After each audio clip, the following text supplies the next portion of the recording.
వేల కోట్లు, కోట్ల మంది ప్రయాణికులు. ఒక్క మాటలో చెప్పాలంటే భారతదేశ విమానయాన ముఖచిత్రాన్ని మార్చేసే ప్రాజెక్టు ఇది. సముద్ర గర్భాన ఒక అద్భుత నిర్మాణం స్టార్ట్ కాబోతుంది. ఇది భారత ఆర్థిక వ్యవస్థకు కొత్త ఊపిరి పోయనుంది. అసలు ఏంటి ప్రాజెక్ట్, ఎక్కడ నిర్మిస్తున్నారు, దీంతో ఏం చేయబోతున్నారు అన్నది ఈ వీడియోలో మాట్లాడుకుందాం. మన దేశంలో ఇప్పటి వరకు చాలా ఎయిర్పోర్ట్లు ఉన్నాయి. కొన్ని రాష్ట్రాల్లో ఒకటికి మించిన ఎయిర్పోర్ట్లు కూడా ఉన్నాయి. అయితే ఇలాంటి ఎయిర్పోర్ట్ మాత్రం ఎప్పుడూ చూసుండరు. ప్రస్తుతం భారతదేశం మౌలిక సదుపాయాల రంగంలో మరో చారిత్రాత్మక అడుగు వేయటానికి సిద్ధమైంది. మహారాష్ట్రలోని పాల్ఘర్ జిల్లా తీరంలో ఉన్న వధవన్ వద్ద ఆఫ్ షోర్ ఎయిర్పోర్టు నిర్మించాలని కేంద్ర ప్రభుత్వం మాస్టర్ ప్లాన్ సిద్ధం చేస్తోంది. ఇలాంటి ఎయిర్పోర్టు మన దేశంలో ఇప్పటి వరకు లేదు. ఇదే మొదటిది. మన దేశంలో ఇప్పటి వరకు ఇలాంటి సాహసోపేతమైన ఇంజనీరింగ్ అద్భుతం ఎప్పుడూ జరగలేదు. దీన్ని లేటెస్ట్ టెక్నాలజీతో నీటిపై నిర్మిస్తారు. ఇది పూర్తయితే ప్రతి ఏటా కోట్లాది మంది ప్రయాణికులకు భారీ కార్గో రవాణాకు సెంటర్ పాయింట్ కానుంది.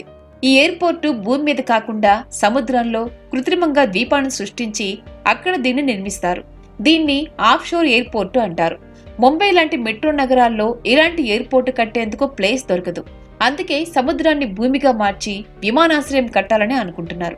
ఇది ఒక విప్లవాత్మక నిర్ణయం అని చెప్పొచ్చు. ఈ భారీ ప్రాజెక్టుకు మొత్తం 45,000 కోట్లు ఖర్చు పెట్టబోతున్నారు. ఇందులో సముద్రాన్ని పూడ్చి నీళ్లను సిద్ధం చేయటానికే సుమారు 25,000 కోట్లు ఖర్చవుతాయని అంచనా. అంటే ప్రాజెక్టు వ్యయంలో సగానికి పైగా భూమి తయారీకే కేటాయిస్తున్నారు. మిగిలిన 20,000 కోట్లతో రన్వేలు, టెర్మినల్స్ లాంటి మౌలిక సదుపాయాలు నిర్మిస్తారు. ప్రతి ఏటా 9 కోట్ల మంది ప్రయాణికులను చేరవేసేలా రూపొందిస్తున్నారు. ఏడాదికి 3 మిలియన్ మెట్రిక్ టన్నుల సరుకు రవాణా సామర్థ్యంతో దీన్ని ఒక ప్రధాన ఎయిర్ కార్గో హబ్ గా మారుస్తారు. ఇది రోడ్డు, రైలు, మెట్రో, బుల్లెట్ ట్రైన్ అనుసంధానంతో భారత లాజిస్టిక్ రంగానికి కొత్త దిశ చూపనుంది. జపాన్లోని కన్సాయ్, హాంకాంగ్ లాంటి ఇంటర్నేషనల్ ఎయిర్పోర్టుల తరహాలో ఈ వధవన్ ఎయిర్పోర్టు రూపుదిద్దుకోనుంది. ప్రపంచవ్యాప్తంగా ఇలాంటి ఆఫ్షోర్ ఎయిర్పోర్టులు చాలా తక్కువగా ఉన్నాయి. ఇప్పుడు భారత్ కూడా ఆ లిస్టులో చేరబోతోంది. Maharashtra airport development company limited ఆధ్వర్యంలో ఈ మెగా ప్రాజెక్టు నిర్మాణమవుతోంది. ఈ ఎయిర్పోర్టులో 2 సమాంతర రన్వేలు ప్లాన్ చేశారు. ఏదైనా ప్రాజెక్టు సక్సెస్ అవ్వాలంటే అందుకు కనెక్టివిటీ కూడా చాలా అవసరం. అందుకే ఎయిర్పోర్టు నుండి ప్రయాణికులు, సరుకు రవాణా వేగంగా జరిగేలా రోడ్డు, రైలు, సముద్ర మార్గాలకు కనెక్టివిటీని పెంచేలా ప్రాజెక్టు ఉండబోతోంది. ఈ ఎయిర్పోర్టుకు వధవన్ ఓడరేవు దగ్గరగా ఉంటుంది. దీంతో సముద్ర, వైమానిక మార్గాల మధ్య సమన్వయం ఏర్పడి అంతర్జాతీయ వాణిజ్యానికి ఇది కేంద్రంగా మారుతుంది. ముంబైలోని ఛత్రపతి శివాజీ మహారాజ్ ఇంటర్నేషనల్ ఎయిర్పోర్టు ప్రస్తుతం నిర్మాణంలో ఉన్న నవీ ముంబై ఎయిర్పోర్టులపై పెరుగుతున్న రద్దీని తగ్గించడానికి ఈ ప్రాజెక్టు ఒక గేమ్ చేంజర్ కానుంది. అంతేకాకుండా మన దేశంలోని అతిపెద్ద ఎయిర్పోర్టుల్లో ఒకటిగా నిలుస్తోంది. సముద్రంలో నిర్మించే వధవన్ ఎయిర్పోర్టుకు ఈజీగా చేరుకోవటానికి ప్రయాణికులకు ఎలాంటి కష్టం లేకుండా ప్రభుత్వం భారీ ప్లాన్ రెడీ చేసింది. ఈ ప్రాజెక్టులో భాగంగా పలు కనెక్టివిటీ మార్గాలను డెవలప్ చేస్తున్నారు. వడోదర ముంబై ఎక్స్ప్రెస్ వేకి ఈ ఎయిర్పోర్టును నేరుగా కనెక్ట్ చేస్తారు. అలాగే western railway network, Mumbai Ahmedabad high speed bullet rail కారిడార్తో కూడా దీన్ని లింక్ చేస్తారు.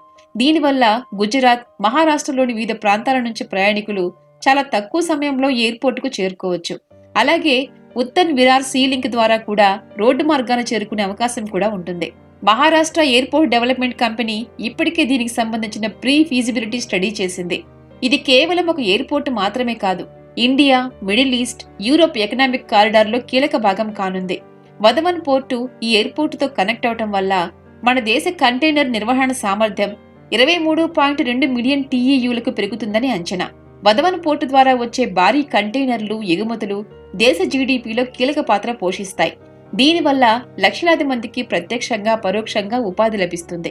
ఈ ఎయిర్పోర్టు ప్రపంచ సముద్రయాన మ్యాప్లో భారతదేశాన్ని అగ్రస్థానంలో నిలబెట్టడమే కాకుండా లాజిస్టిక్స్ రంగంలో విప్లవాత్మక మార్పులు తీసుకొస్తుంది. ఈ ప్రాజెక్టు పూర్తయితే అంతర్జాతీయంగా సింగపూర్, హాంకాంగ్ తరహాలో ఒక భారీ మౌలిక సదుపాయాల కేంద్రంగా మారుతుంది. అంతర్జాతీయ వాణిజ్యంలో భారత స్థానాన్ని మరింత బలోపేతం చేయనుంది. ఫ్రెండ్స్, ఈ వీడియో మీకు నచ్చినట్లయితే లైక్ చేయండి, షేర్ చేయండి. ఇలాంటి వీడియోస్ ఇంకా చూడాలి అనుకుంటే సబ్స్క్రైబ్ చేసుకోండి. పక్కనే ఉన్న బెల్ ఐకాన్ను ప్రెస్ చేయండి.